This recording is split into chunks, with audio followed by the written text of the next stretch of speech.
Bom, pessoal, vamos lá. Vídeo zero da nossa aventura do Henry, o Pato Selvagem. Bom, para quem não conhece o jogo, tá? Esse aqui é o material quando você compra o kit completo do Dungeons Dragons físico, onde você tem um livro, um bloquinho com fichas de personagens e um pequeno escudo do mestre com algumas coisas bacanas para a gente ir lembrando ao longo da aventura. E também veio um cenário já montado, mas que eu ainda não joguei, porque eu queria fazer o primeiro teste para aprender as regras. E eu acho que eu acabei me apegando a essa minha primeira aventura. E agora vou mostrar para vocês o que aconteceu até então, beleza? Então, temos aqui o Henry, não é? Vamos lá. Algumas coisas importantes sobre o nosso personagem. Primeiro de tudo, a raça dele é humano, tá? A classe patrulheiro.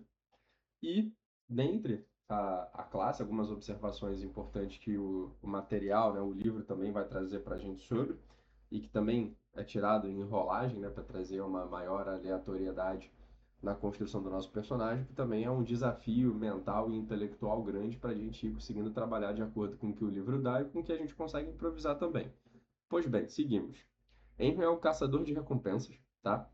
Ele possui uma ampla rede de contatos que o ajudam a encontrar os seus alvos, ou seja, ele é uma pessoa, se é carismático ou não, ainda não, não cheguei a pensar nisso, mas ele é uma pessoa com bastante contatos que possam ajudar ele aí nas aventuras e a, a coletar informações nas suas investigações. E vamos lá. Ele é hábil em combate ao ponto de conseguir vencer os seus alvos ou seus adversários sem matar, ou seja, como um caçador de recompensa, ótimo, né? Porque se a recompensa for vivo ou morto, ele já consegue se garantir aí na missão. E bom, uma observação aqui interessante sobre a classe patrulheiro é que eles têm um item, né, chamado foco druídico, se é assim que se pronuncia.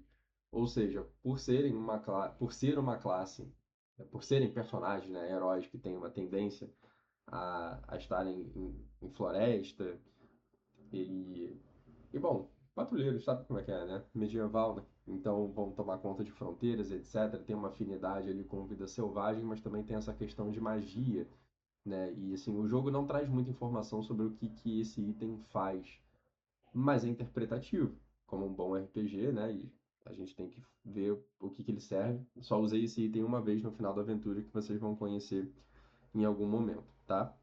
E agora vamos à trama, porque o Dungeons Dragons ele traz essa questão da trama. Deixa eu ver se tem aqui no escudo de mestre para mostrar para vocês. Não tem, tá? Mas, deixa eu ver se consigo abrir aqui para vocês rapidinho. Vamos lá aqui no livro onde está. Olha que interessante, pessoal. Quando vocês vão ver aqui sobre a classe, você vai rolar primeiro um D20, ou você vai escolher, né? Você não é obrigado a ficar apenas no sorteio aleatório do dado, mas aqui você vai jogar um D20 para ver quais são os equipamentos iniciais e depois outro D20 para ver quais são os arquétipos. E foi aqui nesse arquétipo que para mim caiu a questão dele ser um. Tá aqui, ó, do patrulheiro. Ó. Aqui no 20 ele fala: sou um caçador de recompensas hábil e esperto, com uma incrível rede de contatos que me ajudam a descobrir onde estão os meus alvos. Quando eu localizo, sou hábil em enfrentá-los e derrubá-los sem matar. Tá? A única coisa que eu fiz de diferente aqui na construção do nosso patrulheiro é que os equipamentos iniciais eu escolhi. Confesso para vocês que eu não fui tão no aleatório assim, até porque era um primeiro jogo para eu conhecer, né? Porque quando eu rolei o dado caíram duas espadas longas e, bom, como eu tenho essa miniaturinha, eu falei, ah, caramba, ia ser legal se tivesse um com arco, né? E, pô, patrulheiro para mim faz muito mais sentido com arco do que com uma espada. Então foi assim que aconteceu. Eu mesmo escolhi, no fim das contas, ali um arco de aljava e, deixa eu ver o que mais, um machado, uma adaga e uma armadura leve, tá? Aqui tem os atributos e sobre como você vai construir o seu personagem, mas vamos gerar, isso aqui não é um vídeo tutorial, então vamos direto ao que interessa, que foi aqui. Bom, vamos lá. Como é que vocês desenvolvem a trama no Dominus, né? Isso aqui é no Dominus Dragons, que é essa versão, e tem o Dominus. Para quem não sabe, o Dominus ele é um sistema de RPG independente criado por um grupo de pessoas que ninguém sabe exatamente quem foram essas pessoas, mas que nós, né, tipo jogadores, ficamos muito felizes pela essa contribuição que eles fizeram para nossa comunidade. Enfim, Primeira rolagem é na tabela de que algo aconteceu. E aí você vai descobrir o que aconteceu. Depois, você vai rolar na tabela você precisa, que é qual é o seu objetivo. E por último, se não. Ou seja, se você não fizer aquilo que você precisa fazer, alguma consequência vai acontecer. Na nossa história, ficou dessa forma. Qual é a trama? Um nobre paladino se aliou ao mal. E eu preciso descobrir um grande mistério, senão a minha vila será tomada. Ou seja, se eu não descobrir que grande mistério é esse, pode ser o que o paladino está tramando ou não, a minha vila, minha cidade natal será tomada. Aqui eu peguei uma miniatura do Zombicide Black Plague, deixa eu ver se consigo focar para mostrar para vocês. Eu acho que aqui pegou. Não reparem tipo, os detalhes um pouco exagerados, mas fui eu mesmo que pintei, e assim, foi uma das primeiras miniaturas que eu pintei na minha vida. Eu acho que ficou super legal. De todos os heróis ali da caixa do Zombicide, esse foi o que eu estava mais nervoso para fazer, porque ele é riquíssimo em detalhes, e por mais que não seja um personagem que eu já corra para garantir ele, mas como ele tem muitos detalhes e armaduras pesadas, etc., eu queria que ele não. Bom, seria uma pena se ele ficasse, tipo, muito mal feito, mas eu acho que pra quem tava pintando pela primeira vez foi muito legal. Não foi literalmente tão primeira vez assim, tá, pessoal? Eu pintei todos os zumbis e todos os heróis e deixei esse aqui por último. Então, assim, antes desse aqui eu só tinha pintado 70 ou 80 miniaturinhas antes. E as outras eu nem mostro. Tem um outro aqui que eu peguei. Tem três miniaturas do Zombicide que eu peguei pra fazer essa aventura, pra essa jogatina. Porque eu gosto dessa ideia tipo, da miniatura. Eu acho o bonequinho uma coisa legal e eu tô tendo bastante dificuldade de foco. Esse aqui vocês podem ver que tem bem menos detalhes. Mas esse aqui é o personagem que eu corro para pegar quando eu começo a jogar o Zombicide. E por último, caso eu precise de algum ser mágico e etc., eu estou usando o Necromante também do Zombicide. E eu acho que eu realmente devo ter dificuldade em achar o foco. Ou pelo menos até eu começar a pegar familiaridade com isso aqui. Então, se você tá vendo eu brigar aqui com o foco, tipo, adianta o vídeo aí, porque eu também não vou fazer grandes edições aqui no vídeo, tá? Deixa eu ver. Tá, eu acho que eu tô tomando um 10-0 aqui do foco mesmo. E é engraçado, porque eu tenho certeza que na hora que eu desistir de focar, ele vai pegar. Enfim, esse aqui é o Necromante do Zombicide também pintado, beleza?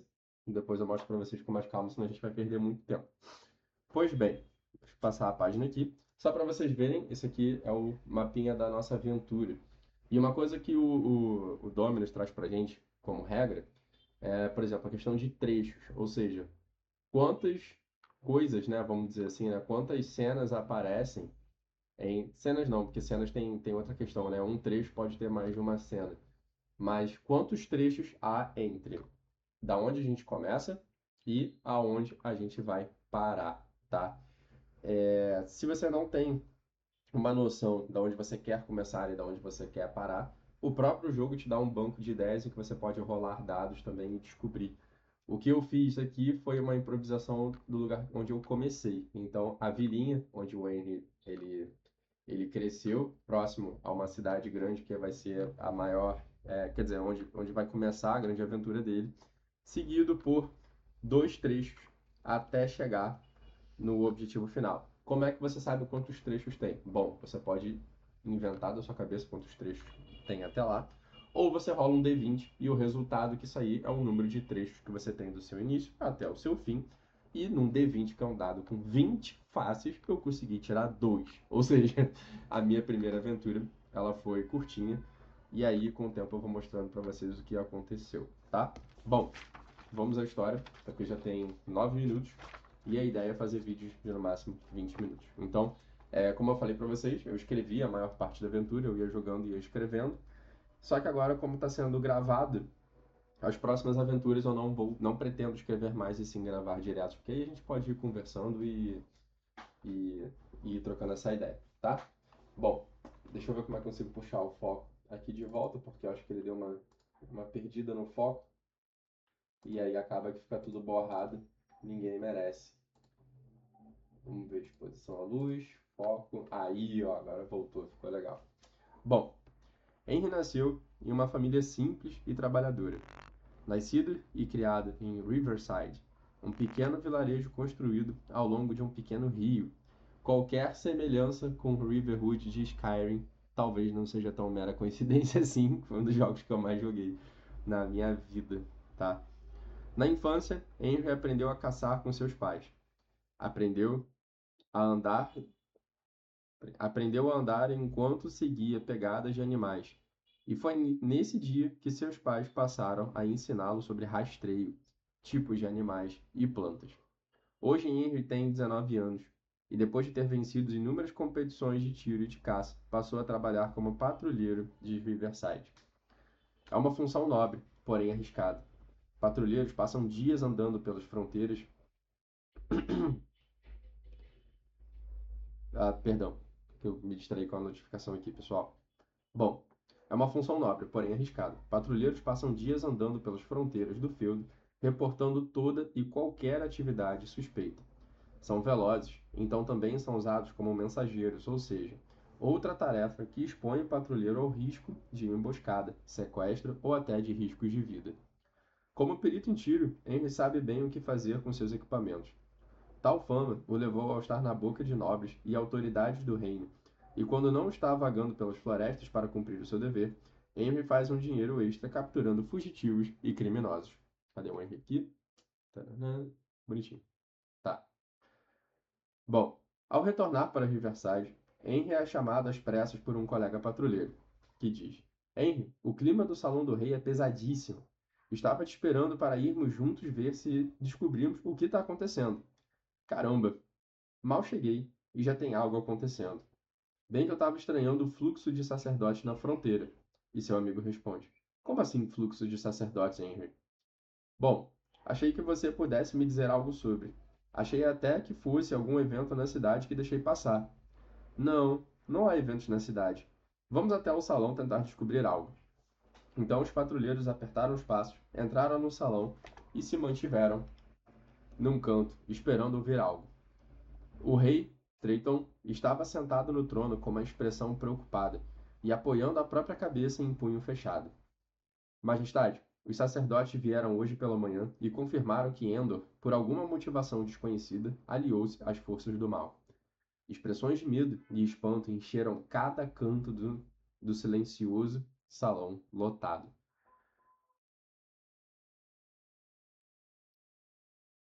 Perdão.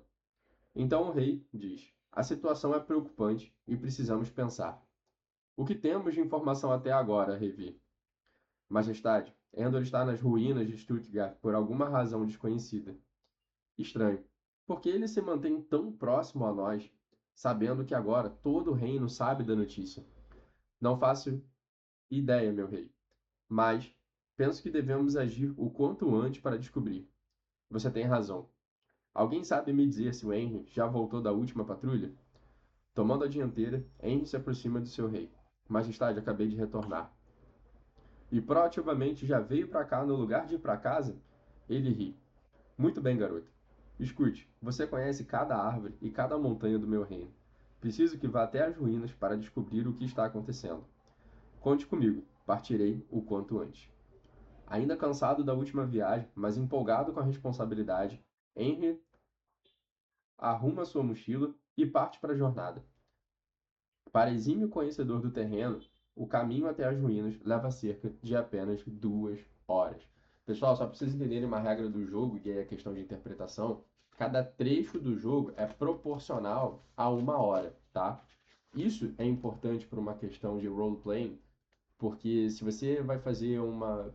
Como eu falei, né, os trechos são decididos por um D20. Se você rola um D20 e cai um número alto, como 10, 12 ou para cima, bom, comparando a uma jornada de trabalho, né, ou de atividade que nós temos normalmente, levando em consideração um dia de 24 horas em que talvez, não sei nessa época quanto tempo as pessoas dormiam, mas vamos dizer aí de 6 a 10 horas, vale a pena fazer aí o role play de que a pessoa vai parar para dormir, um acampamento, e aí nisso pode desenrolar outras situações, como emboscadas, ou apareceu um monstro, apareceu um aliado, enfim, coisas acontecem, deixar o mundo mais vivo possível para não ficar apegado apenas às rolagens, tá?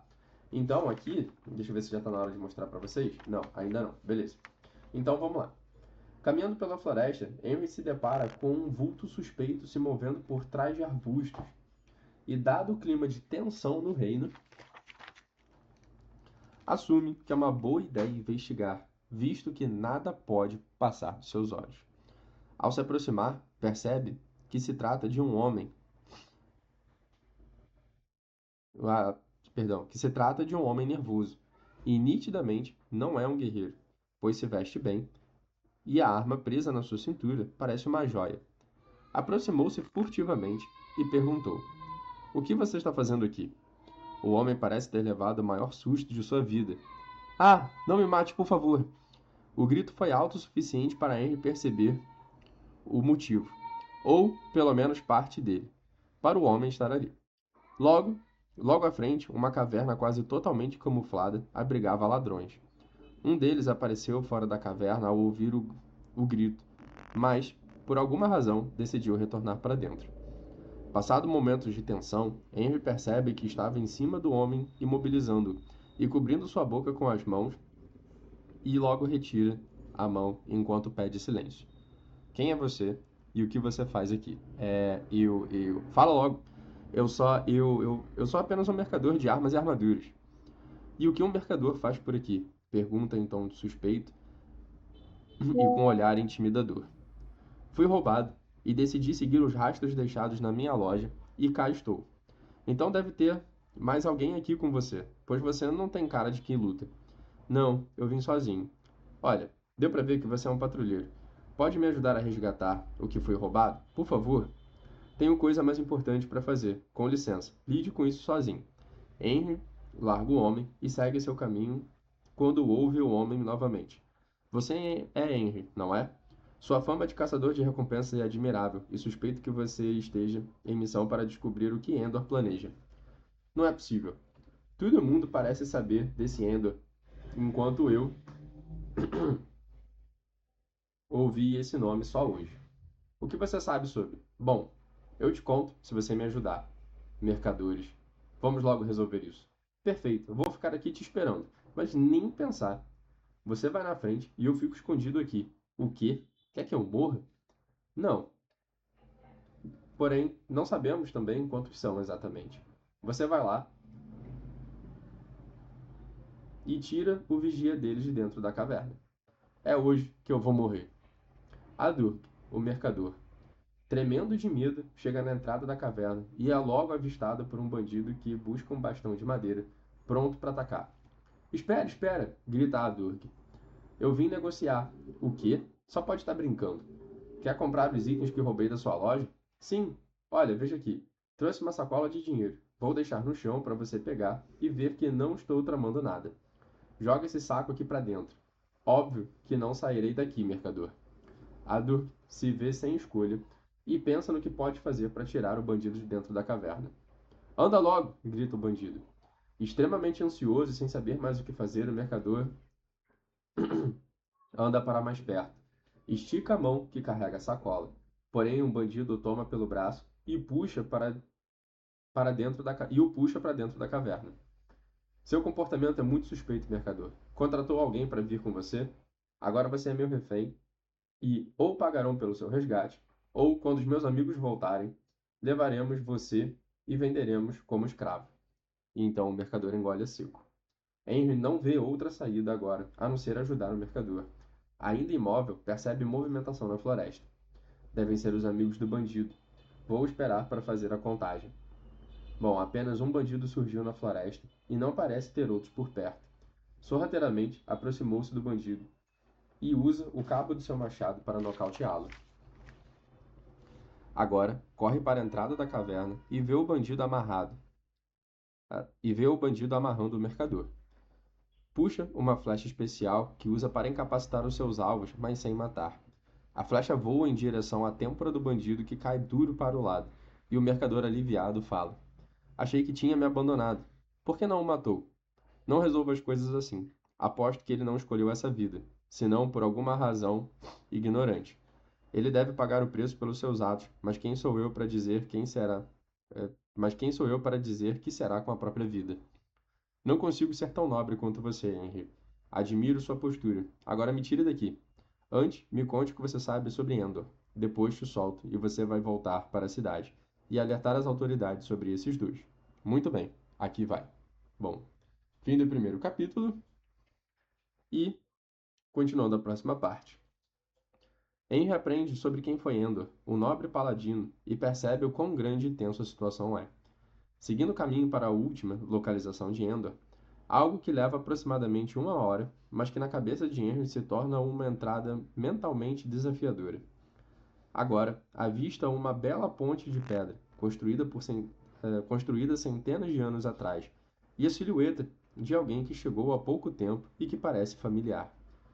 Donar, um antigo colega patrulheiro, está em combate contra 2 inimigos. De longe, Henry dispara uma flecha que surpreende Donar e acerta fatalmente um dos inimigos. Retornando o foco para Donar, finaliza o outro. Quanto tempo, Henry? Diz o amigo de forma calorosa. Põe tempo nisso, Donar. O que faz aqui? Moro pela região. De uns dias para cá a floresta me pareceu intensa e busco saber o motivo. Por exemplo, não é muito comum kobolds estarem andando por aqui. Bom, não tenho uma resposta para as suas perguntas, mas estou aqui para investigar um evento nas ruínas de Stuttgart. Você diz, sobre Endor? Sim, como você sabe que ele está lá? Vi quando estava caçando ontem, mas não dei atenção. Sabe como sou em relação aos nobres do clero? Bom, vai querer ouvir o que sei então. Após explicar os fatos, Donar aparenta preocupação, mas ainda assim aparenta neutralidade. Você vem comigo investigar? Não que seja do meu interesse, mas vai ser ótimo passar um tempo com meu amigo que não vejo há tempos. Então, o que aconteceu até agora foi que saímos da vila e encontramos o covil dos bandidos, onde o mercador tinha sido roubado e pediu ajuda para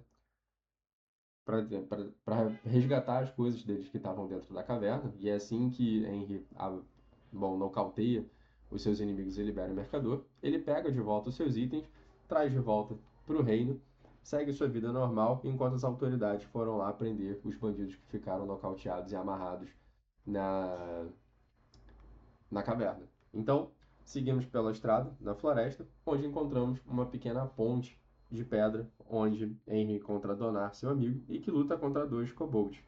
E essa é o último trecho até chegarmos nas ruínas de Stuttgart, que é onde a localização do Endor, que é o nosso paladino, vilão da história, se encontra.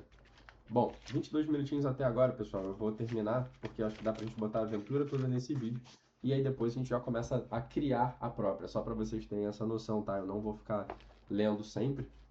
A ideia é ir criando a aventura junto com vocês, mas eu quero adiantar para vocês entenderem o que aconteceu até então. Bom, vamos lá. Aqui a gente já está levando em consideração que Donar e Henry chegaram às ruínas, tá?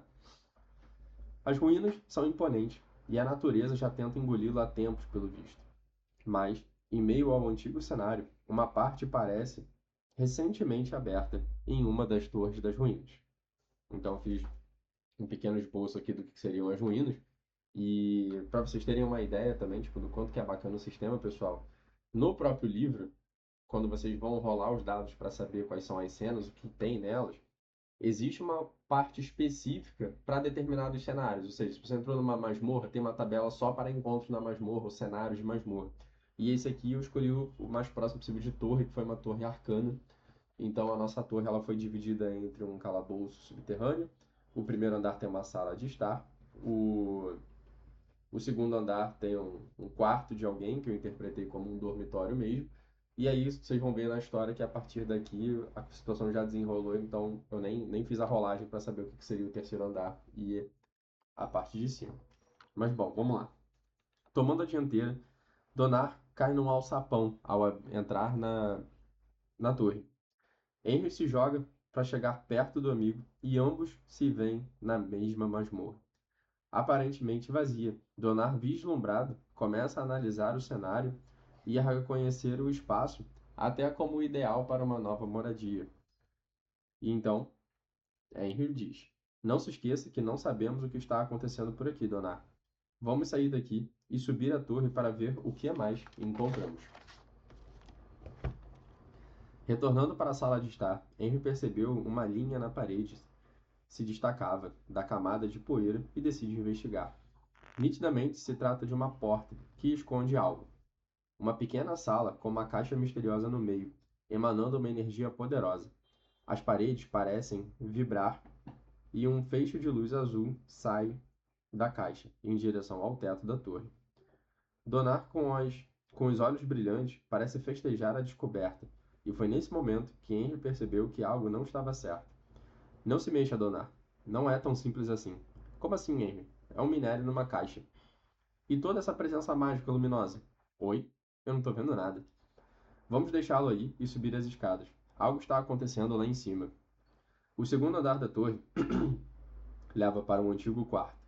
Com os olhos em busca de algum fator surpresa, algo luminoso surge de dentro do armário que está caindo aos pedaços. Ao investigar melhor, encontra uma braçadeira de defesa. Henry pega o item. Porém, algo mais acontece.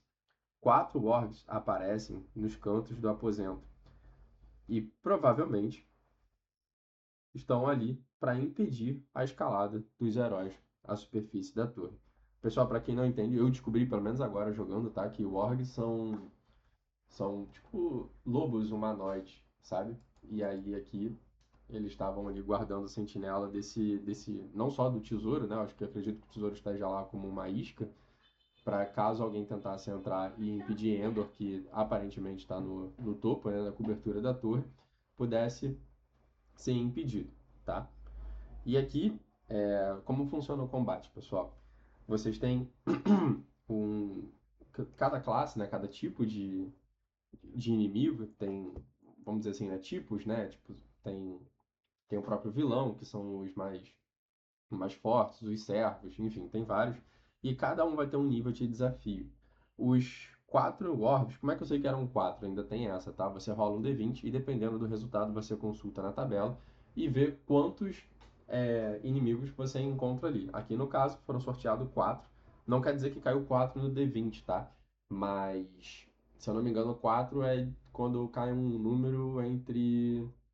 Acho que, não sei se é de entre 10 ou 15, ou se já é de 15 a 20. Enfim, é um esquema desse, tá? E o desafio é 9 mais. Como funciona a partir do desafio? Deixa eu ver se dá pra mostrar pra vocês. Tá vendo que tem aqui um negócio chamado pontos heróicos? Todo mundo começa com 2 pontos heróicos. E aqui é como se fosse. Eu não posso traduzir como pontos de vida. Porque, por exemplo, numa situação de combate como essa, se eu levar um dano, esses pontos heróicos de 2 vai para 1.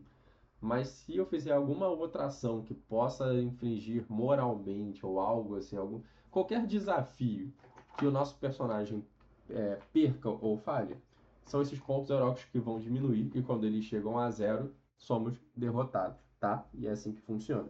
Então cada org aqui tem um desafio 9+, ou seja, eu devo rolar um D20 todas as vezes que eu for atacar e tem que cair um número 9 ou mais, tá? Porém, o Henry, como vocês podem ver, quando ele vai atirar, ele vai usar o atributo.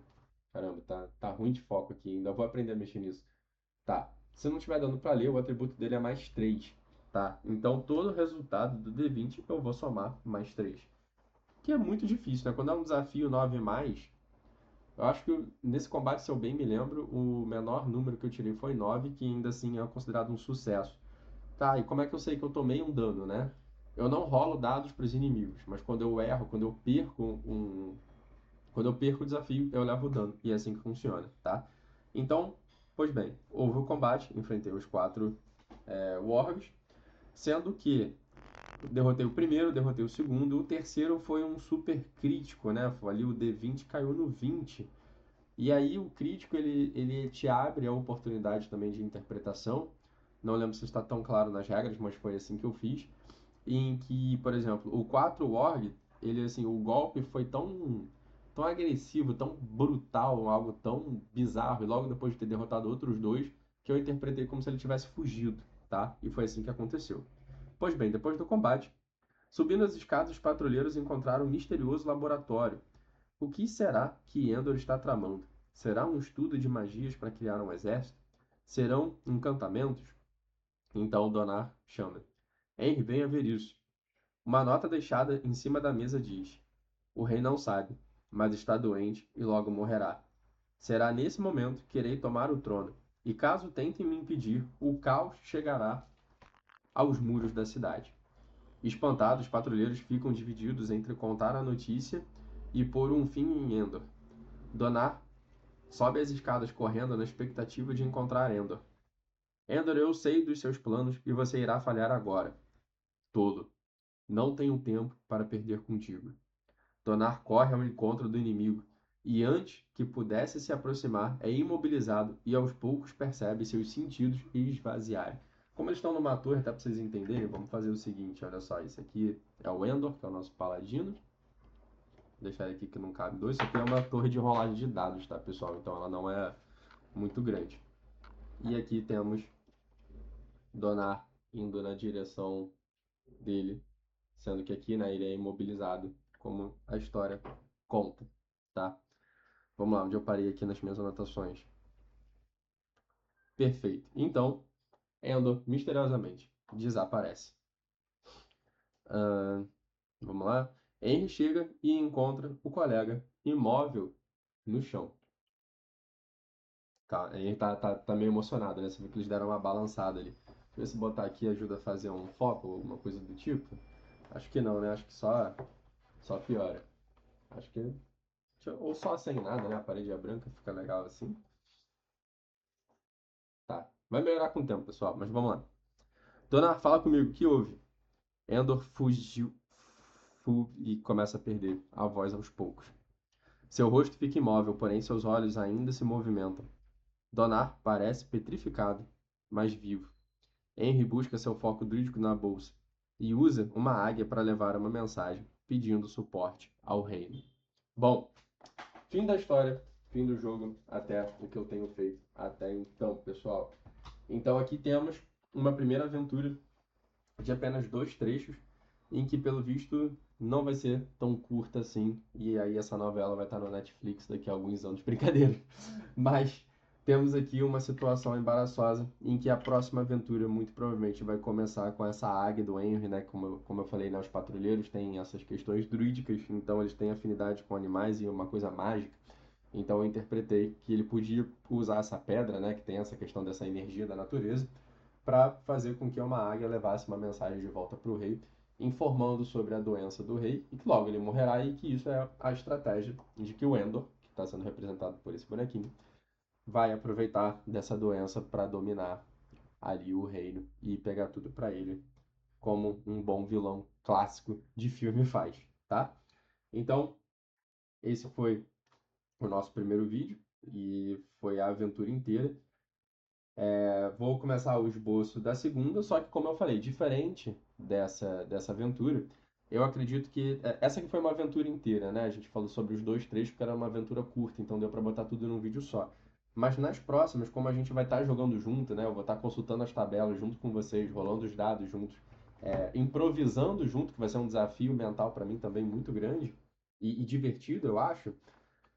Vai ser mais legal e aí as aventuras vão progredir menos como essa agora, porque aqui já estava tudo pronto, aqui só foi ler e interpretar os meus garranchos também ali, que de vez em quando na pressa acaba saindo feio. E aí seguimos juntos nessa aventura para ver como o Henry vai solucionar esse problema e se o nosso vilão vai ter sucesso ou não. Ah, e ele sempre, né, o vilão vai se dar mal. Nem sempre, tá, pessoal? O sistema do Dungeons and Dragons, ele é bem letal, ele é bem difícil. Então existe sim uma possibilidade muito grande do vilão conseguir o que ele quer, e aí a nossa aventura pode ser que ela tenha um final não tão legal assim para os mocinhos, beleza? Então, vejo vocês na próxima. Valeu, tchau, tchau.